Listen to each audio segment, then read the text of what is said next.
Hi guys, welcome back to Simple Bits for Living. This is Romy, and today I'm sharing a recipe for Lolo buns or coconut cream buns. These are buns that are cooked in coconut cream, and they're very delicious, quite common in Fiji. There's two different types, one's steamed and one's baked. Today I'm sharing the baked version. I'm also going to paint crosses on them, which is typical during Easter in Fiji, so let's get right into this recipe.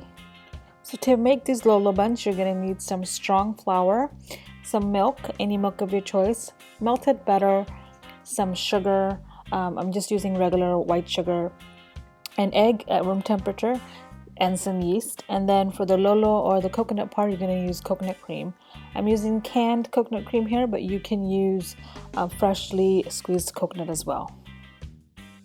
So we're going to take the flour, yeast, and sugar and mix it very well in a big bowl. You want to use a bowl that's big enough for you to knead the dough in. And then we're going to set that aside and we're going to start working on our wet ingredients. For the wet ingredients, you're going to beat the egg and then add that to a bowl along with the milk and the melted butter. You mix all that really well, and then we're going to put this mixture into the dry ingredients.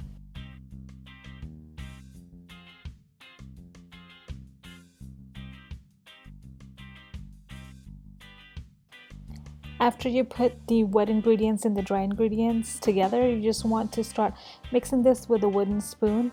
It is going to be a sticky dough, so just mix it with a spoon, and then you want to go in with clean hands and knead it by hand. You can do this in a stand mixer if you'd like.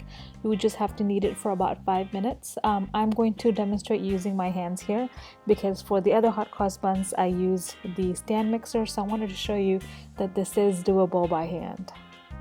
The dough is going to be really sticky, but you want to keep working it without adding any more dry flour to this, because if you keep adding dry flour, the dough is going to get really tough.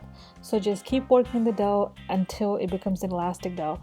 For a while it's going to seem too sticky, but just keep working the magic. Whichever tricks you have for kneading dough, just keep doing it. And I'm going to show you a couple of tricks here, and just keep working at it. It takes about 10 minutes by hand. I personally find it easier to knead dough on a flat surface, so I went ahead and start using my my chopping board here, my wooden chopping board. And when you transfer the dough on a chopping board, you want to sprinkle it with a little bit of flour because it will just stick to the chopping board. Here are a couple of things that I do when I knead dough. This is, I call it rounding out the dough. So you kind of just bring it together and push out, and bring it together and keep pushing out. Another thing I do is I knead the dough with my knuckles, as shown here. It's pretty much like just kneading it with your knuckles, like punching it, but not punching it, just putting the pressure on it. And then you also want to, this is another thing I do, is I stretch out the dough when I'm kneading it. I stretch it out, and you want to do this later on in the process when it's not as sticky.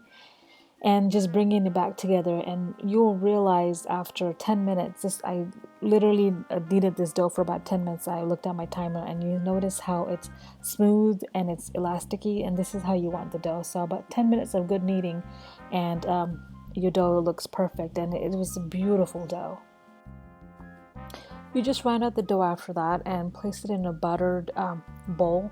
You want to butter the bowl and the top of the dough, so number one, it doesn't form like a hard skin on it, and it doesn't stick to the sides too much. So after you butter the dough and the bowl, go ahead and set it aside for about an hour or until it doubles in size. After about an hour and a half, you'll see that the dough has doubled in size. So you want to go ahead and deflate it at this point because it is going to go in for a second rising. You want to punch out all the air and kind of create a log so you can take out equal portions. You can cut it with a knife, or you can just break it apart. If you want to be super meticulous about equal sizes, you can weigh the dough balls, but I just eyeball them and make them approximately the same size.